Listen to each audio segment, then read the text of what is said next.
Hello दोस्तों, भाइयों बहनों, सरकारी नौकरी लगने वाले सभी विद्यार्थियों स्टूडेंट्स को मेरा प्रणाम। जैसा कि मैंने बोला था 2018 की जूनियर अकाउंटेंट की वैकेंसी में कौन कौन से क्वेश्चंस आए थे उसका मैं कलेक्शन करके मेमोरी बेस्ड कलेक्शन करके लेके आऊंगा। दो शिफ्ट में पेपर हुआ था, एक 9 बजे से स्टार्ट था और एक 12 बजे बाद स्टार्ट था। उसमें ओवरऑल जो पार्ट ए में जो क्वेश्चंस हो गए थे यानी 60 क्वेश्चन पहली शिफ्ट, 60 क्वेश्चन दूसरी शिफ्ट, तो दोनों शिफ्ट का कलेक्शन करके जितने क्वेश्चंस मेरे को मिले वो मैं लेके आया हूं। और उसमें से कितने क्वेश्चंस आइडेंटिफाई कर पाया वो है 67 क्वेश्चंस। सही सुन रहे हो आप, 67 क्वेश्चंस। 120 क्वेश्चन में से 67 क्वेश्चंस हमने आइडेंटिफाई कर पाए हैं। कई चीजें एग्जैक्ट पता है, कई चीजें क्वेश्चन कौन से टॉपिक पे था, किस बेस पे था, वो चीजें पता है। तो वो सारी चीज हम डिस्कस करने वाले हैं। इससे पहले मैं बता दूं, दो एग्जाम हो चुके हैं, एक आईएन का एक जेईएन का। दोनों में राजस्थान जी के किस लेवल के आई है मैं थोड़ा सा उस चीज पे चर्चा करने वाला हूं पहले कि आईएन के पेपर में राजस्थान जीके का लेवल आया था थोड़ा सा अच्छा, जेईएन के पेपर में थोड़ा सा कम आया as compared to IN. IN ऊपर वाली पोस्ट होती है, जेईएन थोड़ी नीचे वाली पोस्ट होती है, तो उसी अकॉर्डिंग पेपर में डिफिकल्टी लेवल सेट कर दिया जीके का। दूसरी बात, रीजनिंग के बारे में बात बता दूं, सीटिंग अरेंजमेंट आ रहा है। इस बार जो जेईएन के पेपर में आया था वो स्क्वायर के बेस पे आया था। स्क्वायर में इनवर्ड फेसिंग कॉर्नर पे बिठा दिया और बीच वालों को आउटवर्ड बैठा दिया, तो एंटी क्लॉकवाइज और क्लॉकवाइज बेस ऐसा एक क्वेश्चन था और उससे रिलेटेड 4 क्वेश्चन पूछे गए थे। तो सीटिंग अरेंजमेंट बार बार में पूछा जा रहा है, इसके ऊपर कमांड बनाने ला 4 या 5 नंबर फिक्स कर लोगे यार। अगर आपने प्रैक्टिस में हो तो ही उस चीज को इजीली जल्दी कर पाओगे, अदरवाइज वहां पे एक भी क्वेश्चन गलत हुआ तो आपके बाकी चारों क्वेश्चन गलत हो जाएंगे। तो वो चीज ध्यान रखना। दूसरी बात, जीके में क्या क्या पूछा जा रहा है मैं आपको बता दूं। इकोनॉमिक सर्वे पढ़ लेना, अगर किसी ने नहीं पढ़ा तो इकोनॉमिक सर्वे पूछा जा रहा है। इकोनॉमिक सर्वे अच्छे से पढ़ लेना। इकोनॉमिक सर्वे बार बार में पूछा जा रहा है, दोनों में पूछा गया है, इसमें भी पूछा गया है। दूसरी बात देखो, ये जो 1857 की क्रांति वगैरह है इससे रिलेटेड क्वेश्चन आया है। दूसरी बात, 48 क्वेश्चन में से अगर मैं जज करूं तो कैसे क्वेश्चंस आए हैं, 8 क्वेश्चंस तो ऐसे हैं जिसकी हवा भी नहीं लग रही लोगों को। सच्चाई ये देखो, मैं टफ नहीं बोलूंगा उस चीज को, लेकिन ऐसे देने थे और आएंगे। जो अच्छे से अच्छे मारती है ना उनको भी 8 क्वेश्चंस तो 48 में से ऐसे हैं जिनकी हवा नहीं लग रही। 48 ओवरऑल क्वेश्चंस बोल रहा हूं, इंडिया प्लस राजस्थान जीके के मिला के।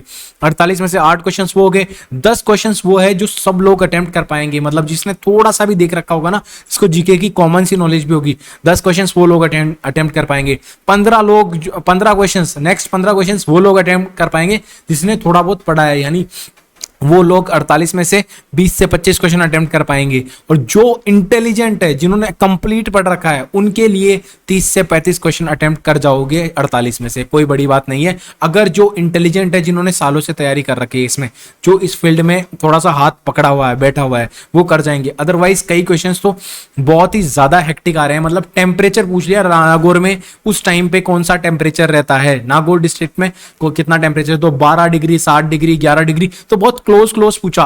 नॉर्मली 12 या 11 में से कुछ आंसर है, शायद मुझको एग्जैक्टली आइडिया नहीं है। तो कौन सा टेम्परेचर कौन से मंथ में रहता है, ऐसे क्वेश्चन जब आपको पूछ लेंगे तो वहां पे आप फंस जाओगे, फिर हवा नहीं लगने वाली यार। थोड़ा सा टफ पड़ता है ऐसी चीजें, तो मैं थोड़ा सा आपको आइडिया दे रहा हूं कि अपना पार्ट ए को मजबूत बना के रखना, उसी के बेस पे आपका सिलेक्शन फिक्स होगा। पार्ट बी की जीके सिर्फ और सिर्फ कट ऑफ पे असर डालेगी, क्योंकि जिन लोगों के पार्ट ए नहीं आता था वो अब थोड़ा सा 5-10 नंबर का एज करके सेकंड ग्रुप में ज्यादा लेके आ जाएंगे मार्क्स, जो आप उतना नहीं ले आके आ पाओगे। तो उसी वजह से थोड़ा सा फर्क पड़ जाएगा कट ऑफ में, और ज्यादा कुछ फर्क नहीं पड़ेगा। स्क्रीन पे आप देख सकते हो मैंने क्वेश्चन आइडेंटिफाई करे हैं, क्वेश्चन लिखा हुआ है कौन से टॉपिक से क्या उसका आंसर हो सकता था या क्या आंसर था उसका, उस बेस पे लाए हैं। मेमोरी बेस्ड है ये सारे के सारे, तो एग्जैक्ट पेपर नहीं है यहाँ पे, लेकिन वही क्वेश्चंस है जो आए थे। चलो डिस्कस करते हैं विदाउट वेस्टिंग टाइम। उससे पहले मैं बता दूं, हमारे चैनल पे बहुत सारे वीडियोस डले हुए हैं और भी डलने वाले हैं, तो आप चैनल को सब्सक्राइब नहीं करके तो चैनल को सब्सक्राइब कर लेना। टेलीग्राम चैनल का मैं लिंक दे दूंगा डिस्क्रिप्शन में, तो आप ज्वाइन भी कर सकते हो। बढ़ते हैं पहले क्वेश्चन की तरफ। तो गाइस, जैसे मैंने आपको इंपॉर्टेंट टॉपिक्स में बताया था कि accounting standard, Indian accounting standard favourite topics में से एक है, तो इंडियन अकाउंटिंग स्टैंडर्ड तो आए हैं अब है, तो इनका पूछने जाने का पूरा चांस है। तो उस वैकेंसी में क्या है, पहली शिफ्ट में एक अकाउंटिंग स्टैंडर्ड पूछा था, दूसरी शिफ्ट में एक अकाउंटिंग स्टैंडर्ड पूछा था।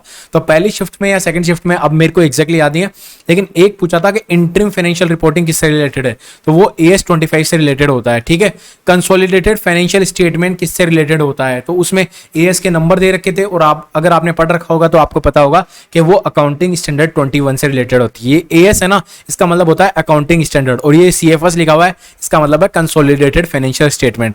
बढ़ते हैं अगले क्वेश्चन की तरफ। एक क्वेश्चन पूछा था कैपिटल के बेस पे कि भाई ये कैपिटल है जो चेंज नहीं होती और जो सबसे ज्यादा कैपिटल होती है, शायद रजिस्टर्ड कैपिटल या ऐसे कुछ लिखा हुआ था, तो वो कौन सी कैपिटल होती है? उसमें इशूड, सब्सक्राइब्ड, ऑथराइज्ड और कॉल्ड अप कैपिटल, ऐसे ऑप्शन थे। 5 ऑप्शन आएंगे, आपको फिर से याद दिला दूं, 5 ऑप्शन आएंगे जिसमें से एक क्वेश्चन ठीक होगा, ठीक है। तो वहां पे ऑप्शन में 5 ऑप्शन थे, उसमें से ऑथराइज कैपिटल इसका सही आंसर था, क्योंकि जो चेंज नहीं होती और जो सबसे मैक्सिमम होती है वो यही होती है। एक क्वेश्चन था कि सिक्योरिटी प्रीमियम को आप किस चीज के लिए यूटिलाइज नहीं कर सकते, तो उसमें राइटिंग ऑफ प्रिलिमिनरी एक्सपेंसेस सब कुछ था, मतलब सब कुछ दे रखा था। तो वो 3 ऑप्शन तो ठीक थे, एक गलत था। तो कांट भी यूटिलाइज पूछा था, तो परचेज ऑफ फिक्स्ड एसेट के काम में नहीं लेते, तो ये इसका करेक्ट आंसर हो जाता था। आज से ये आपको एक्चुअल में पता चल जाएगा क्या लेवल आता था पेपर का या क्या लेवल है पेपर का। आपको ज्यादा डरने की जरूरत नहीं है अगर आप इनको जज कर पा रहे हो तो। एक क्वेश्चन था जो था event occurring after the balance sheet date, adjusting event कौन सा होगा इनमें से? तो 4 इवेंट दे रखे थे, उसमें से एक इवेंट था लॉस बाय फायर, तो ये इसका करेक्ट आंसर था। Event occurring after the balance sheet date कौन सा इनमें से एडजस्टिंग इवेंट होगा? तो लॉस बाय फायर होगा, वो एडजस्टिंग इवेंट होगा। एक क्वेश्चन था कि अमोर्टाइजेशन किस चीज का करते हैं? फिक्स्ड एसेट का करते हैं, करंट एसेट्स का करते हैं, टेंजिबल एसेट का करते हैं, इंटेंजिबल एसेट्स का करते हैं। तो ये ऑप्शंस में थे, तो उसमें से अमोर्टाइजेशन हमेशा इंटेंजिबल एसेट्स का होता है, आप सबको पता होगा। गाइस मेरे एफर्ट्स अच्छे लगते हैं तो प्लीज वीडियो को लाइक करके तो जाया करो यार, बिना लाइक करे जाते हो तो मोरल डाउन होता है, मजा नहीं आता इतना पढ़ाने में, या फिर ना देख के वो लाइक्स देख के सुकून मिलता है, और कमेंट देखता हूं तो सीरियसली दिल को खुशी मिलती है। और मैं एक्चुअल में आप देखोगे मैं सारे कमेंट्स का रिप्लाई देता ही देता हूं। एक क्वेश्चन था जो मैं हमने क्वेश्चंस में किया था, देखो ये ऊपर वाला क्वेश्चन भी हमारे उसमें था जो मैंने अभी तक डिस्कस किया आपके साथ फाइनेंशियल अकाउंटिंग में। 4th नंबर का क्वेश्चन भी अपनी बुक में था, और ये 7th नंबर का क्वेश्चन तो मैंने हाईलाइट करवाया आप लोगों से कि ये क्वेश्चन अपने आया हुआ है। पार्टनरशिप में जब रिटायरमेंट होता है उस टाइम पे गुडविल को किस रेशो में डिस्ट्रीब्यूट करते हैं? सैक्रिफाइसिंग रेशो, गेनिंग रेशो या न्यू कैपिटल रेशो, या किस में डिस्ट्रीब्यूट करते हैं? तो उसका करेक्ट आंसर था गेनिंग रेशो, ठीक है। उसके बाद एक एरर से आया था कि कुछ अमाउंट है वो दूसरे अकाउंट में लिख दिया है। जब अमाउंट तो हो, एंट्री भी हो, सब कुछ हो, लेकिन वो रॉन्ग अकाउंट में लिख दें तो उसको हम बोलते हैं एरर ऑफ कमीशन। तो वो एरर ऑफ कमीशन उसका करेक्ट आंसर था। एक था फिक्स्ड असेट से रिलेटेड कुछ था कि भाई फिक्स्ड असेट से को आप एंटिसिपेट कर सकते हो या नहीं कर सकते, कुछ ऐसे कुछ था। तो उसमें जो कंसेप्ट लग रहा था वो था कंजर्वेटिव कंसेप्ट, ठीक है। तो वो कंजर्वेटिज्म कंसेप्ट उसका करेक्ट आंसर था। एक था फॉरफीचर अमाउंट, जब आप रीइशू कर देते हो फॉरफीचर शेयर्स को, तो जो फॉरफीचर का बैलेंस बचता है उसको कहां ट्रांसफर करते हो? तो उसको आप कैपिटल रिजर्व में ट्रांसफर करते हो, और उसका जो प्रैक्टिकल क्वेश्चन था उसमें कितना ट्रांसफर हो रहा था? 2500 ट्रांसफर हो रहा था, वो इसका करेक्ट आंसर था। तो आप देख सकते हो किस लेवल के क्वेश्चन आ रहे हैं। एक क्वेश्चन था टैक्स से कि इंटरेस्ट अंडर सेक्शन 234A में कितनी पेनल्टी लगती है, ठीक है। तो वो है 1% ऑफ पार्ट 1% पर मंथ और पार्ट ऑफ द मंथ, ये इसकी पेनल्टी थी। एक क्वेश्चन सेक्शन 188 से रिलेटेड था। गाइस हम 12वें क्वेश्चन पे पहुंच चुके हैं। सेक्शन 188 से रिलेटेड था, उसमें कुछ था कि भाई ये इसमें कौन सा फॉर्म काम में आता है गाइस। तो इसमें शायद है ना AOC समथिंग है ना, AOC 2 फॉर्म था, AOC 2 फॉर्म शायद उसका करेक्ट आंसर था, मुझे एग्जैक्टली याद नहीं है। तो ये मेमोरी बेस्ड है तो मैंने जस्ट जजमेंट लिया है। तो AOC 2 शायद उसका करेक्ट आंसर था। एग्जैक्ट क्वेश्चन क्या था लेकिन सेक्शन 188 यानी कंपनी लॉ में से वो क्वेश्चन था, ठीक है। तो आपको इससे आइडिया हो जाना चाहिए कि कंपनी लॉ में से भी क्वेश्चन पूछे जाते हैं, और आगे भी 1-2 क्वेश्चन आएगा कंपनी लॉ का, ठीक है। बढ़ते हैं अगले क्वेश्चन की तरफ। एक था रेशियो एनालिसिस से क्वेश्चन था इन्वेंट्री टर्नओवर रेशियो, ठीक है। इन्वेंट्री टर्नओवर रेशियो में क्या यूज होता है? सेल्स यूज होता है, क्या यूज होता है? तो इन्वेंट्री टर्नओवर रेशियो का आपको फॉर्मुला पता होना चाहिए, जिसको फॉर्मुला पता है वो समझ जाएगा कि इसमें क्या ट्रिक है। सबसे पहले इन्वेंट्री टर्नओवर है, तो लोग तो यहाँ पे गलती वो कर देते हैं जो बिना पढ़े आते हैं, टर्नओवर को नीचे ले लेते हैं। टर्नओवर इसमें आता भी नहीं है। इसमें क्या आता है? COGS अपॉन एवरेज स्टॉक, ठीक है। Cost of goods sold divided by average stock, average inventory, ठीक है। वो इसका फॉर्मूला होता है। तो उस बेस पे जज करना था, थ्योरी क्वेश्चन था। अगला क्वेश्चन था मार्केट प्राइस पर शेयर निकालना था। देखो ये क्वेश्चन मैं सॉल्व करके थोड़ा सा बता देता हूं आपको।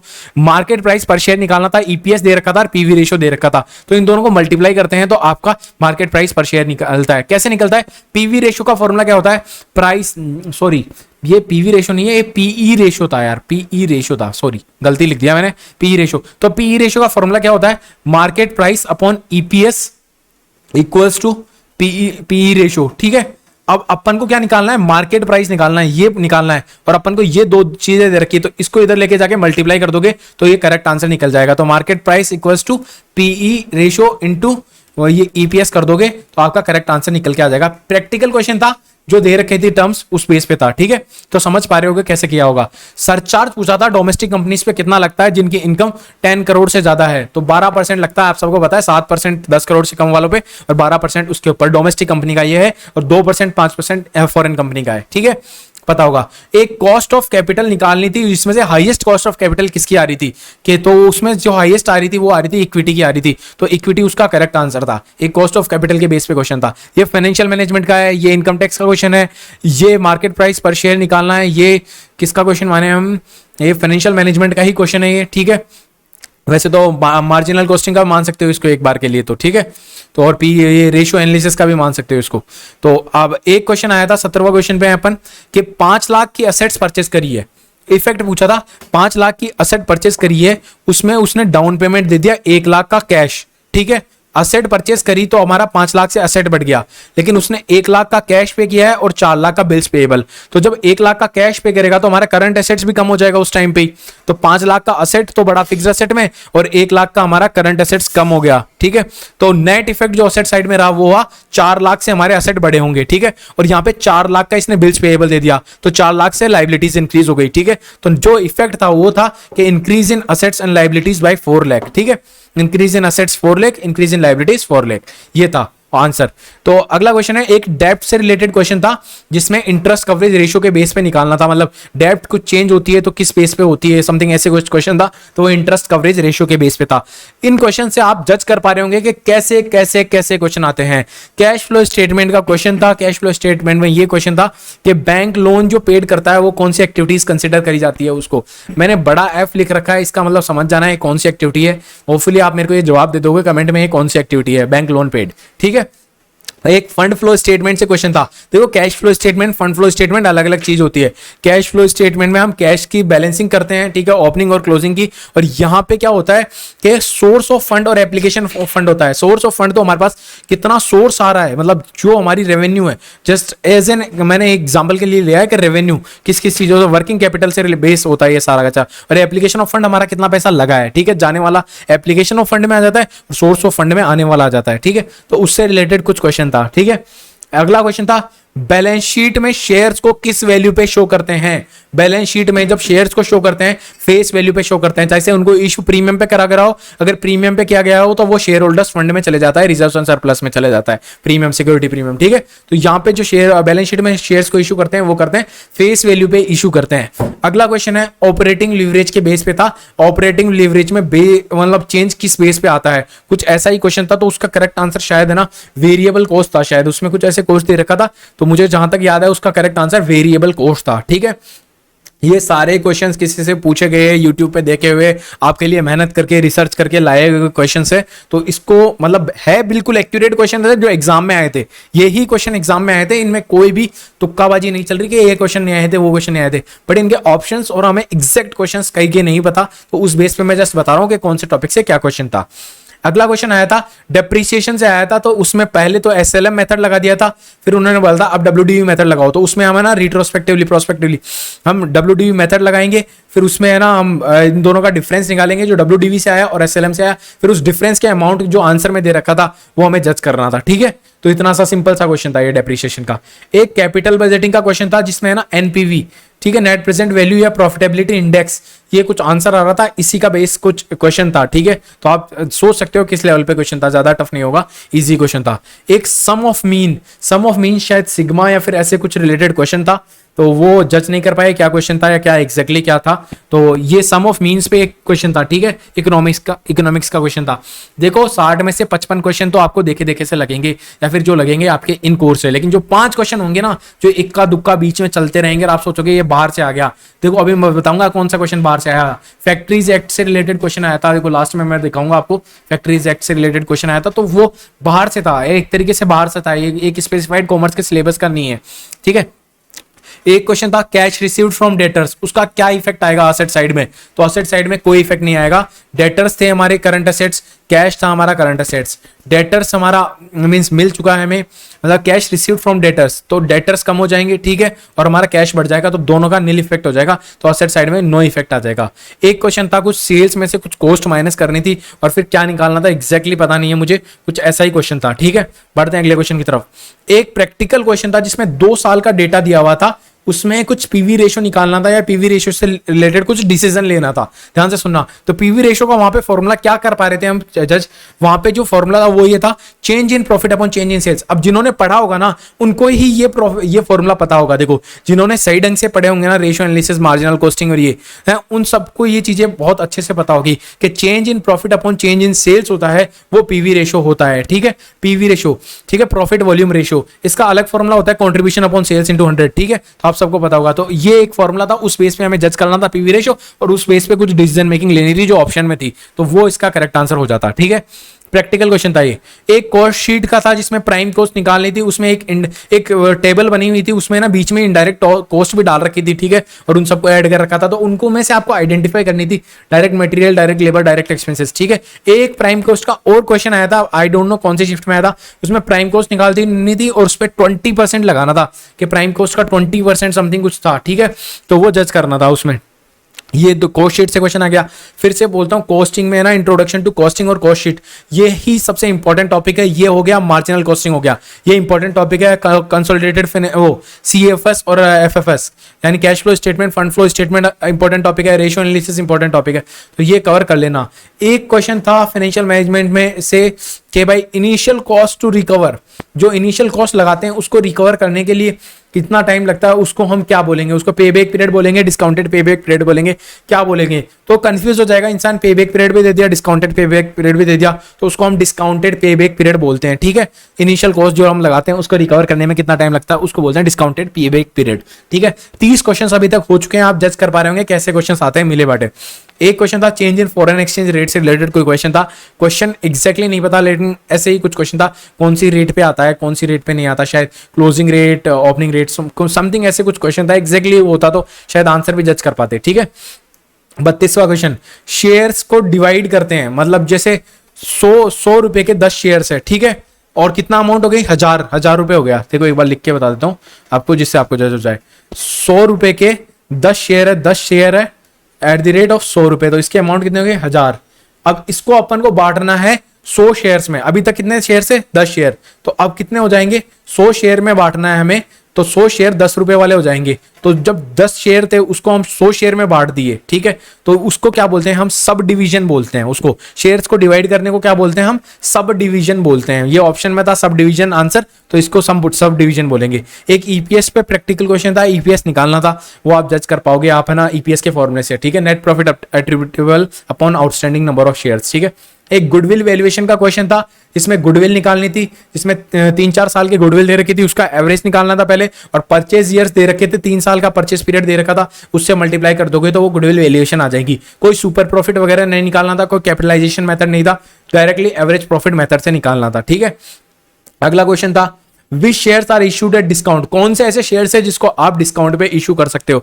तो जो कंपनी के जो अब जो प्रोविजंस है उसके अकॉर्डिंग डिस्काउंट पे कंपनी शेयर्स को इशू नहीं कर सकती, बट कभी कभी कर सकती है। वो कौन से शेयर्स है, वो है स्वीट इक्विटी शेयर्स। यहाँ पे अगर आपके पास ऑप्शन में राइट इशू आ जाए ना, तो आप राइट इशू आंसर नहीं करोगे डायरेक्टली। अगर आपने कंपनी अकाउंटिंग पढ़ी होगी, कॉर्पोरेट अकाउंटिंग पढ़ी होगी, तो आपको पता होगा स्वीट इक्विटी शेयर्स है जिनको डिस्काउंट पे इशू कर सकते हैं अभी भी प्रो राटा अलॉटमेंट से। फिर देखो ये क्वेश्चन भी अपन ने किया था, गुडविल वाला क्वेश्चन भी अपन ने अपने लेक्चर्स में किया था, हमारे चैनल पे है अपलोडेड वीडियोस। ठीक है, फाइनेंशियल अकाउंटिंग में प्रो राटा अलॉटमेंट का सेम क्वेश्चन, देखो ये क्वेश्चन भी सेम था, ये क्वेश्चन भी सेम था, और प्रो राटा अलॉटमेंट का सेम क्वेश्चन। अब आप बोलोगे आपकी बुक में से क्वेश्चन आ रहे हैं, गाइस मैंने बोला था मैं पास्ट ईयर्स के क्वेश्चन कराता हूं, तो वो डेफिनेटली पीएसयू और जूनियर अकाउंटेंट के एग्जाम में रिपीट होते हैं। आप ध्यान से देख लो, डिट्टो क्वेश्चंस अगर किसी ने मेरे साथ चैनल पे जुड़े हुए होंगे ना, तो उनको रिमेंबर हो गया होगा कि ये का ये क्वेश्चन पूछा गया था। उन्होंने क्या बोला, क्वेश्चन में क्या बोला था, मैं दोबारा बता देता हूं कि 300 शेयर्स है, 300 शेयर्स उसको मिले हैं, किसी ने एप्लीकेशन लगाई है, उसने को 300 शेयर्स मिले हैं। अब क्या हुआ था, उस कंपनी में 10,000 शेयर्स इशू करने थे और एप्लीकेशंस कितनी आई, 14,000। अब उन्होंने क्या किया, प्रोराटा अलॉटमेंट कर दिया, 14,000 एप्लीकेशन को 10,000 शेयर्स इशू कर दिए। अब 300 शेयर जिसको अलॉट हुए होंगे ना, वो कितने का अलर्ट हुए होंगे, वो है 10,000। अब उन्होंने एप्लीकेशन कितने के लिए लगाई होगी, अप्लाइड कितने के लिए किया होगा, तो 14,000 के लिए। तो 300 डिवाइडेड बाई 10,000 इंटू 14,000, ये रेशो में हम डिवाइड कर देंगे, तो उसने कितने के लिए अप्लाई किया होगा, 420 शेयर्स के लिए उसने अप्लाई किया होगा। ये का ये क्वेश्चन था, आपको याद आ रहा है तो मुझे कमेंट बॉक्स में करके बताना कि हाँ आपने वो वीडियो देखा है और आपको याद आ गया है। ठीक है, और ये गुडविल वैल्यूएशन वाला क्वेश्चन भी याद आ रहा है। एक क्वेश्चन था जिसमें नंबर ऑफ शेयर्स कितने इशू करने हैं वो निकालने थे, तो कुछ 6 lakh divided by 5, 1,20,000 shares issue करने थे, कुछ ऐसा क्वेश्चन था, सिमिलर सा इजी क्वेश्चन था। एक था देखिए डेप्रिसिएशन रेट क्या लगती है फर्नीचर के ऊपर एज पर आईटी एक्ट। तो फर्नीचर डेप्रिसिएशन रेट है वो आईटी एक्ट में दे रखा है, आप जाओगे पढ़ोगे सेक्शन 32 में, ठीक है। तो आपको पता चलेगा 10% लगती है फर्नीचर के ऊपर, इंटेंजिबल एसेट्स के ऊपर क्या लगती है, कंप्यूटर लैपटॉप्स के ऊपर क्या लगती है, मोटर व्हीकल के ऊपर क्या लगती है 15%, 30%, ठीक है। और अब तो नए नए प्रोविजंस आ गए, तो वो अगस्त के बाद परचेस करा हो गया, अगस्त से लेकर अक्टूबर के बीच में, तो उसमें कुछ अलग नियम है, तो आप ध्यान से पढ़ोगे तो आपको पता रहेगा, ठीक है। एक था deduction under section 80BB, 80DDB, sorry 80DDB, तो वो है medical treatment under specific disease वाला जो सेक्शन है उसके ऊपर है। पहले 60,000 था जब आंसर था तब, अब जो आया है देखो यहाँ पे ये है ना मैंने लिखा है, अब जो है उसमें जो नॉर्मल केस है, जो नॉर्मल बंदा है उसके लिए 40,000 फ्लैट डिडक्शन है, और वैसे जो सीनियर सिटीजन वाला केस हो जाएगा स्पेसिफिक डिजीज उसके लिए 1,00,000 रुपए। इसमें कैसे देते हैं डिडक्शन, जितना अमाउंट आपने खर्च करी हो या 40,000 विच एवर इज लोअर, ठीक है, विच एवर इज लोअर होगा तो मतलब 40,000 मैक्सिमम आपको मिल सकता है या 1,00,000 आपको मैक्सिमम मिल सकता है। 80DDB सेक्शन आपने पढ़ी होगी डिडक्शंस में तो आपको याद होगा। वैसे 80C सेक्शन फेवरेट होती है, 80DB अच्छी सेक्शन है और 80D से रिलेटेड क्वेश्चन बनता है, तो उसी से रिलेटेड 80DDB इन्होंने पूछ ली। एक क्वेश्चन था penalty under section 92E of income tax act, तो उसके अंदर में 1,00,000 रुपए की पेनल्टी लगती थी, ठीक है, तो ये उसका करेक्ट आंसर था। एक क्वेश्चन देखो फिर कंपनी लॉ से क्वेश्चन आ गया, मैं बोला था कंपनी लॉ थोड़ा सा 1-2 क्वेश्चन आपको देके जाएगी, और जब आप एक एक क्वेश्चन पे काम करोगे ना तभी वो रैंक और आपका सिलेक्शन निश्चित, वैकेंसी इजीली क्लियर करने वाली सिचुएशन में आप जनरेट हो पाओगे। इंडिपेंडेंट डायरेक्टर्स लिस्टेड कंपनी में कितने अपॉइंट होते हैं, 1/3 ऑफ द डायरेक्टर्स होते हैं वो इंडिपेंडेंट डायरेक्टर्स होते हैं। लिस्टेड कंपनी का लिए पूछा है, अगर लिस्टेड नहीं पूछता तो वो क्या बोलते हैं, at least 2 independent directors in other companies, जो अदर पब्लिक कंपनीज होती हैं लिस्टेड, ठीक है, उनमें, और उसका भी टर्नओवर लिमिट है, ठीक, तो वो आपको पढ़ना पड़ेगा। अगला क्वेश्चन था मर्जर और अमलगमेशन के ऊपर, business take over in the same line of product, business take over in the same line of product को कौन सा मर्जर बोलेंगे, वर्टिकल, कॉन्ग्लोमरेट, हॉरिजॉन्टल मर्जर या फिर कौन सा मर्जर, तो इसमें इसका करेक्ट आंसर था हॉरिजॉन्टल मर्जर, ठीक है। 42 क्वेश्चंस डिस्कस कर लिए हैं। वीडियो यूजफुल लग रहा है तो प्लीज पॉज करो एक बार और वीडियो को लाइक कर दो, कमेंट करके बताओ वीडियो कैसा लग रहा है यार, प्लीज अप्रिशिएट करा करो, और रिक्वेस्ट कर रहा हूं, दिल से रिक्वेस्ट कर रहा हूं, प्लीज यार नेगेटिविटी क्रिएट मत करा करो। अगर आपको अच्छा नहीं लग रहा तो प्लीज यार चले जाओ करो, बट है ना यहाँ पे इस चैनल पे गंदगी मत फैलाया करो यार, बीच में मेरा कॉन्फिडेंस डाउन होता है, मेरा मोरल डाउन होता है, मैं एक आम इंसान हूँ, ठीक है, मैं कुछ हेल्प करने की कोशिश कर रहा हूं तो मुझे करने दो यार ये चीज, ठीक है, आप ही के लिए हो रहा है और आपको बेनिफिट मिल रहा है तो आप कमेंट करके मुझे जरूर बताना, मुझे अच्छा फील होता है। कैपिटल रिडक्शन को आप किस में ट्रांसफर करते हैं, 43rd क्वेश्चन, उसको हम कैपिटल रिजर्व में ट्रांसफर करते हैं, ऐसा कुछ एक क्वेश्चन था, ठीक है। एक था बिल डिस्काउंटेड, क्या है बिल डिस्काउंटेड, है ना बिल्स ऑफ एक्सचेंज से रिलेटेड था, ठीक है, तो वो कंटीजेंट लायबिलिटी है, इसका करेक्ट आंसर कंटीजेंट लायबिलिटी था। एक क्वेश्चन था फोर्सफुली एक्वायर करते हैं अनदर कंपनी को, forcefully acquired by another company, ठीक है, उस चीज को हम कौन सा टेक ओवर बोलेंगे, ठीक है, तो उस चीज को हम बोलेंगे hostile take over, hostile take over बोलेंगे, ठीक है। अगला क्वेश्चन था बैलेंस शीट को आप क्या किस लिए बनाते हो, ठीक है, तो बैलेंस शीट को हम बनाते हैं to know the current financial position of the company at a particular point of time, ठीक है, ये था पर्टिकुलर पॉइंट के लिए, ठीक है, बैलेंस शीट का ये करेक्ट आंसर था। एक क्वेश्चन था डिफरेंस बिटवीन एक्चुअल लॉस और नॉर्मल लॉस, तो वो था अब नॉर्मल गेन, कुछ ऐसे आंसर था, ठीक है, एक क्वेश्चन ऐसा आया था। एक क्वेश्चन था कि कंपनीज की ड्यू डेट ऑफ रिटर्न क्या, रिटर्न की ड्यू डेट क्या होती है, तो देखो मैं आपको 2 चीजें इसमें यहाँ पे क्लियर कर देता हूं। अगर अपन, अब मुझे ये एग्जैक्टली नहीं पता ये कौन सा एक्ट मानेंगे, फाइनेंस एक्ट 19 मानेंगे, फाइनेंस एक्ट 20 मानेंगे, क्या मानेंगे या किस बेस पे जज करेंगे। जो जनरल जो होती थी ध्यान से सुनना मेरी बात, वो होती थी 30 सितंबर ड्यू डेट, लेकिन जो लास्ट ईयर से जो प्रोविजन आए, और मैं जिस टीचर से मैं पढ़ा हुआ हूँ, जिस टीचर को मैं जानता हूँ वो है भंवर राणा, ठीक है, और Vijay Gupta, VG sir and all, तो वो सीए के टीचर्स है, सीए सीएस सीएमए फील्ड के टीचर है, तो उन्होंने जब बताया था तो लास्ट ईयर की उनकी बुक में जो चेंज है वो है 31st ऑफ अक्टूबर, ठीक है। तो अब मैं एग्जैक्टली ये नहीं बोल सकता ये कौन सा जज करेंगे, बट अगर जनरल व्यू ले तो 30 सितंबर, लेकिन अगर ये इस साल का ले, इस साल का मतलब अगर करंट असेसमेंट ईयर का ले तो आप यहाँ पे 31 अक्टूबर मान लेना ये चीज। अब करंट बता रहा हूं मैं, जनरल उस टाइम पे भी आंसर यही था जिस टाइम पे एग्जाम हुआ था 2018 में, जुलाई में एग्जाम हुआ था आपका, ठीक है, 20 जुलाई के आसपास एग्जाम था शायद, ठीक है, 20 जुलाई या 15-20 जुलाई के आसपास एग्जाम था। तो अब ये जो अभी प्रेजेंट टाइम पे है वो अगर जनरल ले, अगर अमेंडमेंट के अकॉर्डिंग तो 31 अक्टूबर है, ठीक है, कंपनीज की due date of return filing, ठीक है, तो आप जज कर लेना और किसी से और से भी कंफर्म करके थोड़ा सा बच्चों की मदद कर देना, अगर कोई एग्जैक्टली बताए तो। कोई नहीं बता सकता एग्जैक्टली, कोई नहीं बता सकता कि वो क्या जजमेंट लेंगे, ठीक है। वैसे अपनी जो राजस्थान की वैकेंसी होती है ये पीछे का पास्ट ट्रेंड्स को ही फॉलो करके चलती है, 99% बीकॉम एमकॉम वाले ट्रेंड को फॉलो करती है, अमेंडमेंट्स को फॉलो नहीं करती है सच। ओवर कैपिटलाइजेशन हो गया शेयर्स का, ठीक है। तो अब क्या क्या मतलब उसके लिए रेमेडी है, तो उसके लिए रेमेडी थी बाय बैक कर लो शेयर्स का, ठीक है। ओवर कैपिटलाइजेशन हो गया शेयर्स का, तो उसके लिए क्या रेमेडी है, तो बाय बैक कर लो, ये एक क्वेश्चन था, ठीक है। एक क्वेश्चन था इंटरनल ऑडिट की कुछ लिमिट थी, तो वो कुछ टर्नओवर बेस था, शायद 200 करोड़ या ऐसे कुछ आंसर में ऑप्शन था, तो शायद वही करेक्ट आंसर था, मुझे एग्जैक्टली याद नहीं है। तो वो कोई उसका बेस लेके आप इंटरनल ऑडिट पढ़े होंगे तो आपको पता होगा कि क्या लिमिट थी उसकी, ठीक है। तो ऐसे कुछ था, मतलब मेरे को क्वेश्चन एग्जैक्टली याद नहीं है, वरना मैं उसका आंसर एग्जैक्टली बता दूं। लिमिट के बेस पे था कुछ क्वेश्चन, तो आपको पता होगा तो आप बता दोगे, ठीक है। एक था कि टाइप ऑफ कंपनी है, गवर्नमेंट कंपनी है तो उसकी सब्सिडरी कंपनी है, तो उसको भी क्या जज करोगे, तो उसको गवर्नमेंट कंपनी जज करोगे, क्या जज करोगे। तो जो गवर्नमेंट कंपनी होती है उसमें इंक्लूड होता है, उसकी डेफिनेशन में include it's subsidiary company also, ठीक है। तो ये हो गया एक क्वेश्चन। एक क्वेश्चन डेप्ट इक्विटी रेशियो निकालने में था, ठीक है। तो डेप्ट और इक्विटी को डिवाइड करके तो वो क्वेश्चन निकालने के लिए था, प्रैक्टिकल क्वेश्चन था, होपफुली निकाल लोगे अगर ऐसा क्वेश्चन आया तो। इजी क्वेश्चन था, ज्यादा टफ नहीं था। एक क्वेश्चन था टैक्स पेड को आप क्या मानोगे, ठीक है। Tax paid it is always an operating activity, ध्यान से सुनना मेरे दोस्तों, it is always an operating activity, ठीक है। ये आप जज करके रखना, ऑपरेटिंग एक्टिविटी मानते हैं। ये दोबारा कैश फ्लो स्टेटमेंट का क्वेश्चन आ गया, ठीक है, तो पता होना चाहिए। जो मैंने बताया था आउट ऑफ कोर्स, थोड़ा सा आपको आउट ऑफ पॉकेट क्वेश्चन लगेगा, वो ये क्वेश्चन देखो, फैक्ट्रीज एक्ट से लेकर रजिस्टर्ड फैक्ट्रीज एक्ट से रिलेटेड एक क्वेश्चन था, उसके ऑप्शन क्या थे ये भी नहीं पता, क्योंकि ये जब आउट ऑफ पॉकेट आते हैं तो इन क्वेश्चंस का सिर्फ हमें ऊपरी आवरण पता रहता है, इनका ऑप्शन वगैरह नहीं पता रहते। तो मुझे इसके आंसर भी नहीं पता, ऑप्शंस क्या थे, इसके एग्जैक्टली आंसर क्या थे ये भी नहीं पता है, ठीक है। एक क्वेश्चन आया था मार्जिनल कॉस्टिंग से रिलेटेड क्वेश्चन था, मार्जिन ऑफ सेफ्टी दे रखा था, प्रॉफिट दे रखा था, पीवी रेशियो दे रखा था, और पता नहीं क्या पूछा था। लेकिन अगर ये क्वेश्चन आएगा तो आप डेफिनेटली कर लोगे, क्योंकि मार्जिन ऑफ सेफ्टी का आपको फॉर्मूला अच्छे से पता होना चाहिए कि प्रॉफिट को हम डिवाइड करते हैं, किससे डिवाइड करते हैं, पीवी रेशियो से डिवाइड करते हैं, तो हमारा उसमें वैल्यू में निकलता है, और प्रॉफिट को हम कंट्रीब्यूशन पर यूनिट से डिवाइड करते हैं तो वो यूनिट्स में निकलता है मार्जिन ऑफ सेफ्टी, ठीक है। तो ये आपको पता होना चाहिए। अगला था एक क्वेश्चन, कोई रिपेयर एंड मेंटेनेंस से रिलेटेड था, उसको आइडेंटिफाई करना था कितनी अमाउंट है, तो कुछ 47,000 या 45,000 ऐसे कुछ अमाउंट आ रही थी, 47,000 या 45,000 कुछ ऐसे अमाउंट आ रही थी, तो वो निकालनी थी। वो जब क्वेश्चन होगा एग्जैक्टली तभी आप जज कर पाओगे, लेकिन मैं आपको आइडिया दे रहा हूँ कि ऐसा एक क्वेश्चन आया था। एक फिर से नेट प्रेजेंट वैल्यू पे क्वेश्चन था, ऊपर भी आया था, मैंने आपको बताया था एक नेट प्रेजेंट वैल्यू पे प्रैक्टिकल क्वेश्चन आया था, तो वो आपको निकालनी थी। कैश फ्लो दे रखे थे, ठीक है, उससे रिलेटेड उसको डिस्काउंटेड रेट से मल्टीप्लाई करके उसको निकालना था। इजी क्वेश्चन था, ठीक है, जल्दी निकालना था।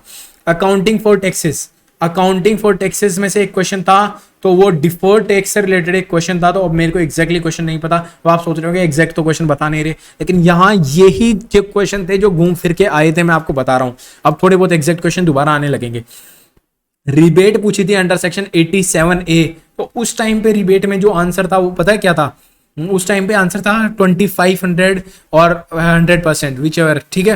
तो 2500 और 100%, उस टाइम पे जो आंसर था वो ये था। लेकिन अगर अब पूछ ले आपसे रिबेट, तो आपको क्या जवाब देना है, 100% ऑफ टैक्स पेएबल या 12,500, विच एवर इज लोअर, ठीक है। जो भी इनमें से लोअर होगा वो होगा। रिबेट किसको मिलती है, जिसकी इनकम 5 लाख तक की होती है, ठीक है, उसको रिबेट मिलती है अंडर सेक्शन 87A। तो अब आंसर्स को अमेंड कर लेना, मैं थोड़ा सा अमेंडेड आंसर्स भी आपके लिए कराया है, जिससे आपको ध्यान रहे ये चीज, ठीक है। जिसको पता है वो तो जज कर लिया होगा तुरंत बताते ही, ठीक है। एक था इनकम टैक्स रेट कहां पे डिफाइंड है, तो उसका करेक्ट आंसर था फाइनेंस एक्ट में इनकम टैक्स रेट डिफाइंड है, ठीक है। एक क्वेश्चन था एस स्टैंडर्ड ऑफ ऑडिटिंग से रिलेटेड। मैंने फिर से अपने इंपॉर्टेंट टॉपिक्स, ये देखो जितने क्वेश्चंस घूम रहे हैं ना, ये 95% जो क्वेश्चंस है ना, अगर आप मेरे चैनल पे बने हुए हैं ना, तो जज ये कर पा रहे होंगे कि जो मैंने इंपॉर्टेंट टॉपिक्स बताए थे ना आपको, पार्टनरशिप हो गया, डेप्रिसिएशन अकाउंटिंग हो गया, बेसिक ऑफ अकाउंटिंग हो गया, कॉस्टिंग हो गया, फाइनेंशियल मैनेजमेंट के जो इंपॉर्टेंट टॉपिक्स हो गए, इस ये स्टैंडर्ड ऑफ ऑडिटिंग हो गया, अकाउंटिंग स्टैंडर्ड्स हो गया, इंडियन अकाउंटिंग स्टैंडर्ड्स हो गया, इन्हीं पे क्वेश्चन घूमते हैं। इनकम टैक्स में मैंने बेसिक इनकम टैक्स रेट वाला जो चैप्टर था उसको इंपॉर्टेंट टिक कराया था कि बहुत वेरी वेरी इंपॉर्टेंट टॉपिक है, यहां से क्वेश्चन 1 से 2 क्वेश्चन डेफिनेटली घूमेगा ही घूमेगा, ठीक है। एक क्वेश्चन था ऐसे 705, ठीक है, मॉडिफिकेशन ऑफ ऑडिटर्स ओपिनियन के रिलेटेड पूछा था। ऐसे 705 किससे रिलेटेड होता है, मतलब कुछ थ्योरी भी लिखी हुई थी, फिर उसमें आंसर था मॉडिफिकेशन ऑफ ऑडिटर्स ओपिनियन, ठीक है, वो उसका करेक्ट आंसर था। एक क्वेश्चन था कि कुछ पॉपुलेशन दे रखी है, उसमें है ना कैसे आपको सैंपलिंग करनी है, क्या ऑडिट प्रोसीजर फॉलो करोगे सैंपलिंग का, ठीक है। तो उसमें कुछ सैंपलिंग दे रखी थी, stratified sampling, simple random sampling या फिर रैंडम सैंपलिंग, सिंपल सैंपलिंग या फिर है ना रैंडम सैंपलिंग, क्या यूज करोगे। तो रैंडम सैंपलिंग वो होती है जिसमें है ना इक्वल चांस होता है सिलेक्शन के, तो हम रैंडम सैंपलिंग यूज करते हैं उस जगह, वो करेक्ट आंसर उसका रैंडम सैंपलिंग था। एक क्वेश्चन था वेरिएबल कॉस्ट पर यूनिट तो रहती है remain same but amount change होता है उसका। तो वो कोई प्रैक्टिकल क्वेश्चन था जिसमें आपको कैलकुलेट करना था, उसका करेक्ट आंसर आता 70,000 या 70 कुछ ऐसे कुछ करेक्ट आंसर आ रहा था, ठीक है। तो वेरिएबल कॉस्ट पर यूनिट तो आपकी सेम ही रहेगी, वो अमाउंट चेंज कर दिया था उन्होंने क्वेश्चन में, ठीक है, उसका अमाउंट और पर यूनिट तो सेम रहती है, तो उसमें पर यूनिट कितनी चेंज होगी ऐसे कुछ पूछा था, तो वो उसमें दे रखा था वही अमाउंट उसकी हो जाएगी। तो 70 के अप्रॉक्स दे रखा था शायद, ठीक है। एक क्वेश्चन था कैश बजट इंक्लूड एक्सेप्ट। अरे यार ये क्वेश्चन, ये क्या है, मैंने क्वेश्चन अभी तक कॉस्टिंग करा ही नहीं है ना। ये क्वेश्चन अपनी किताब में है सर, ये क्वेश्चन वेरिएबल कॉस्ट वाला क्वेश्चन अपनी किताब में है, ये क्वेश्चन अपनी किताब में ऐसे 705 वाला क्वेश्चन अपन ने करा था, आपको याद होगा। तो ऐसे 705 वाली इनकम टैक्स रेट कहां पे डिफाइन है, ये मैंने जो आपको पीडीएफ प्रोवाइड करी है टेलीग्राम चैनल पे 230 क्वेश्चन की, उसमें दे रखा है। रिबेट अंडर सेक्शन 87A दे रखा है। मैं बता रहा हूं ना आपको, मैंने बहुत कुछ दिया है यार, जो टैक्स पेड, ये ऑपरेटिंग, ये कैश फ्लो स्टेटमेंट का किया नहीं है अभी तक, ठीक है। तो ऐसे मैंने बहुत सारे क्वेश्चंस आपको ऑलरेडी प्रोवाइड करा रखे हैं, इस चैनल पे डिस्कस कर रखे हैं, ठीक है। बढ़ते हैं अगले क्वेश्चन की तरफ। Cash budget includes except. Cash budget में कौन कौन सी चीज इंक्लूड होगी, तो 3 चीजें तो इंक्लूड थी, एक एक्सक्लूड थी, तो डेप्रिसिएशन एक्सक्लूड करते हैं, कैश बजट में नहीं आता डेप्रिसिएशन, तो ये इसका करेक्ट आंसर हो जाता। 16% बॉन्ड दे रखा था, तो उसका रिटर्न पूछा था, तो इतना इजी क्वेश्चन दिया था, तो उसमें है ना रिटर्न में ऑप्शंस में दे रखे थे 16%, 17%, ठीक है, 18% और 19%। तो ये इसका जवाब तो मुझे आप दोगे कि है ना इसका आंसर क्या होता है इसका, यानी 16% बॉन्ड वाले का। तो आप मेरे को पूरा क्वेश्चन भी लिख देना जब कमेंट करो तब है, और उसका आंसर भी तुरंत उसी में लिख देना, मेरे को अकेला बताना मत 16% रिटर्न। मैं भूल जाता हूँ यार कि कौन से क्वेश्चन का आप बता रहे हो, क्योंकि बहुत कुछ कमेंट आते हैं, तो यार मैं इतना हैंडल नहीं कर पाता। रिस्क फ्री सिक्योरिटी किसको बोलोगे आप, तो वो ट्रेजरी सिक्योरिटीज होती है, गवर्नमेंट बॉन्ड्स वाली जो सिक्योरिटी होती है वो होती है रिस्क फ्री सिक्योरिटीज, ठीक है। एक क्वेश्चन ये था। और देखो मैंने 67 क्वेश्चन बताए थे, यहाँ पे 68 क्वेश्चन निकले हैं, 68 क्वेश्चन आइडेंटिफाई करे थे, तो एक बोनस क्वेश्चन आपके लिए, उसके लिए मुझे एक लाइक करना तो बनता है, इस वीडियो को लाइक करना तो बनता है, ठीक है। प्रेफरेंस शेयर्स का रिडम्पशन मैक्सिमम कितने साल में कर देना चाहिए, ठीक है, तो 20 ईयर्स जो मैक्सिमम है वो प्रेफरेंस शेयर्स का रिडम्पशन कर देना चाहिए, ठीक है।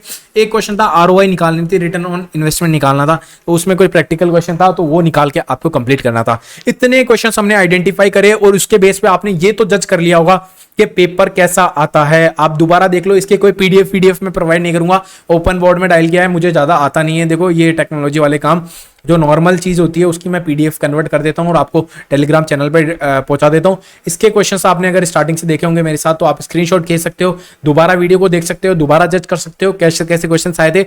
ऑलमोस्ट मैंने सबके आंसर बताए हैं, कईयों के अमेंडेड आंसर्स भी बताए हैं। अमेंडमेंट किस में आते हैं, देखो अमेंडमेंट सिर्फ और सिर्फ टैक्स में आते हैं, कॉस्टिंग सेम रहती है, आपकी फाइनेंशियल अकाउंटिंग सेम रहती है। फाइनेंशियल अकाउंटिंग में कुछ चीजें जो नहीं आई, जैसे इंडियन अकाउंटिंग स्टैंडर्ड्स आगे, तो अब इंडियन अकाउंटिंग स्टैंडर्ड्स के बेस पे भी क्वेश्चन पूछा जा सकता है, तो आपको कुछ चीजें ध्यान रखनी है, ठीक है। एक और चीज देखो, जो क्वेश्चन रोटेट हो रहा है वो कि ये है ना अकाउंटिंग स्टैंडर्ड्स कौन इशू करता है, आईसीआई इशू करता है, ठीक है, या फिर सेंट्रल गवर्नमेंट इशू करती है, एनएफआरए इशू करता है, कौन इशू करता है। तो देखो सेंट्रल गवर्नमेंट तो अप्रूवल लेती है किसका, एनएफआरए का। रिकमेंडेशन कौन देता है, NFRA, national financial reporting authority. But as of now issue कौन करता है, जो भी standards ICI, institute of chartered accountants of India issue कर देती है ना, उसी को मान्यता होती है। तो उसका करेक्ट आंसर अगर आप टिक करना चाहो तो आईसीएआई करना, institute of chartered accountants of India. अगर वहां पे क्वेश्चन में रिकमेंडेशन आ जाए, ठीक है, तो हाईएस्ट अथॉरिटी कौन होती है, national financial reporting authority. ICI के ऊपर भी एक अथॉरिटी को बैठा दिया है सेंट्रल गवर्नमेंट में, वो अथॉरिटी है नेशनल फाइनेंशियल रिपोर्टिंग अथॉरिटी, ठीक है। तो ये कुछ चीजें थी जो आपके साथ डिस्कस करनी थी। जीके थोड़ी ठीक ठाक लेवल की आ रही है, आईएन में थोड़ी टफ आई थी, जेईएन में थोड़ी easier as compared to वो, लेकिन इजी कुछ भी नहीं आ रहा है, ठीक है। 48 क्वेश्चन में से फिर से मैं आपको बता देता हूँ, 8 क्वेश्चन की हवा नहीं लग रही है, टफ है, वेरी टफ है, जो कोई भी नहीं कर पाएगा, ठीक है। और जो 10 क्वेश्चन है वो नॉर्मल क्वेश्चन आ रहे हैं, जो कोई भी अटेम्प्ट कर लेगा। जो 10 से 15 क्वेश्चन है वो थोड़े जो पढ़ रखा होगा ना, जो ठीक ठाक पढ़ रखा है वो कर लेगा अटेम्प्ट है। और जो बाकी जो 10-15 क्वेश्चन बचे हुए हैं, देखो कितने क्वेश्चन हो गए मुझे आइडिया नहीं है, 10-15 क्वेश्चन है, वो जो इंटेलिजेंट होगा, जो पूरा इस नेश में पकड़ बना रखा होगा, वो इसको कर पाएगा। यानी ओवरऑल जज करूं तो जो सुपर इंटेलिजेंट और जीनियस बच्चा है वो यहाँ पे 48 में से 35 क्वेश्चन या 30 से 35 क्वेश्चन कर जाएगा, ठीक है, 30 से 35 क्वेश्चन कर जाएगा। वरना जो नॉर्मल इंसान है वो 15 से 20 क्वेश्चन अटेम्प्ट कर पाएगा अगर ठीक ठाक पढ़ रखा है तो। जो थोड़ा अच्छे से पढ़ रखा है वो 25 से 30 क्वेश्चन भी अटेम्प्ट कर जाएगा, ठीक है। ज्यादा लोड नहीं लेने का है, आपको रीजनिंग स्ट्रॉन्ग करनी है। रीजनिंग में है ना वो आ रहा है, पजल्स आ रही है, सिटिंग अरेंजमेंट आ रहा है, दोनों में आईएन जेईएन के दोनों के एग्जाम में रीजनिंग में ये आया है। हिंदी में पैसेज आया है, मैं आपको एक और चीज बता दूं, हिंदी में जयन में पैसेज आया है तो जूनियर अकाउंटेंट में पे भी क्या पता पैसेज आ जाए, ठीक है। अयन में पैसेज नहीं आया था शायद, अनेकार्थिक शब्द आ रहे हैं, अनेकार्थक शब्द आ रहे हैं, ठीक है, वो आ रहे हैं। और क्या बोलते हैं, समास आ सकता है, नॉर्मली संधि विच्छेद आ सकता है, कुछ भी आ सकता है, ठीक है। इंग्लिश में है ना फिल इन द ब्लैंक्स आ रहे हैं, 3 वर्ड्स दे दिए, उनको एक सेंटेंस में बीच में एडजस्ट करना है, ऐसा कुछ इंग्लिश में आ रहा है। इंग्लिश में और भी नॉर्मल तरीके की इंग्लिश आ रही है जिसमें आपको जज करना है, सेंटेंस फ्रेमिंग करनी है, तो ऐसा कुछ मिला बाटा पेपर आ रहा है, ठीक है। आप जज कर लेना कैसा क्या आ रहा है क्या नहीं आ रहा। ये अलवर की लंबाई पूछ ली, एक में अलवर की लंबाई पूछ ली, फाई सागर झील के बारे में पूछ लिया। यहाँ पे मैं थोड़ा सा डिस्कस करूँ तो फाई सागर झील कहाँ पे है, और फाई से रिलेटेड एक और क्वेश्चन आया था, याद नहीं आ रहा मेरे को क्या क्वेश्चन था, फाई से रिलेटेड कुछ क्वेश्चन था। तो ऐसे कुछ कुल मिला के ऐसे क्वेश्चंस आ रहे हैं। और एक क्वेश्चन पूछा था शायद फतेह सागर जो झील है उदयपुर में, उसका संस्थापक कौन था, ठीक है, वो कहां पे है ये नहीं पूछिए, उसका संस्थापक कौन था। झुंझुनू के लास्ट संस्थापक कौन थे, लास्ट वर्ड यूज किया था लास्ट, तो ये आपको पता होना चाहिए। और देखो थोड़ा सा ट्रिकी घुमाया है पेपर को, और भी इजी है, ज्यादा टफ नहीं है, जिन्होंने पढ़ रखी है उनके लिए तो इजी होगी, लेकिन मैं ज्यादा नॉलेज नहीं रखता जीके में, इसी वजह से मैं थोड़ा सा इसको इतना जज नहीं कर पा रहा किस लेवल पे है। बट हाँ, जो लोगों के रिव्यूज आए उस बेस पे मैं आपको बता रहा हूँ। और कोई क्वेश्चन याद आ रहा है क्या मेरे को, अभी तो फिलहाल तो याद नहीं आ रहा, बट मैं आपको जस्ट ओवरव्यू दिया है कि कैसा आ रहा है पार्ट बी, ठीक है। पार्ट बी ठीक ठाक आ रहा है, ज्यादा टफ भी नहीं तो ज्यादा इजी भी नहीं आ रहा है। पार्ट बी एवरेज से लेके मॉडरेट लेवल के बीच में आ रहा है, या मॉडरेट टू टफ वाला मान सकते हो आप, इजी नहीं बोलेंगे इसको, क्योंकि रीजनिंग और मैथ्स जब इजी नहीं दे रहे ना ये लोग, तो इसका मतलब ये मॉडरेट टू टफ ही जज कर पाएंगे इसको, ठीक है। थैंक यू गाइस, यहाँ पे अगर वीडियो बने हुए हो तो और जल्दी मैं अच्छे अच्छे वीडियोस लेके आऊंगा। कॉस्टिंग या फाइनेंशियल मैनेजमेंट में से एक चीज और डिस्कस करनी है, या इनकम टैक्स डिस्कस करेंगे, आप मुझे कमेंट करके जरूर ज्यादा से ज्यादा बताना कि कौन सा सब्जेक्ट ज्यादा से ज्यादा अब हम डिस्कस करें। फाइनेंशियल अकाउंटिंग के मैंने ऑलमोस्ट वीडियोस अपलोड कर दिए हैं, कॉर्पोरेट अकाउंटिंग के भी और कर दिए हैं, कंपनी अकाउंटिंग के और वीडियोस अपलोड कर दूंगा। एक वीडियो और मेरी इच्छा है कि मैं बनाऊंगा, लेकिन वो बाद में बनाऊंगा, अभी नहीं बनाऊंगा। अभी तो अपन शायद अभी कॉस्टिंग, फाइनेंशियल मैनेजमेंट या इनकम टैक्स में से किसी एक चीज पे फोकस करेंगे, ठीक है guys. Thank you so much for watching this video, bye bye, love you all, see you in the next video.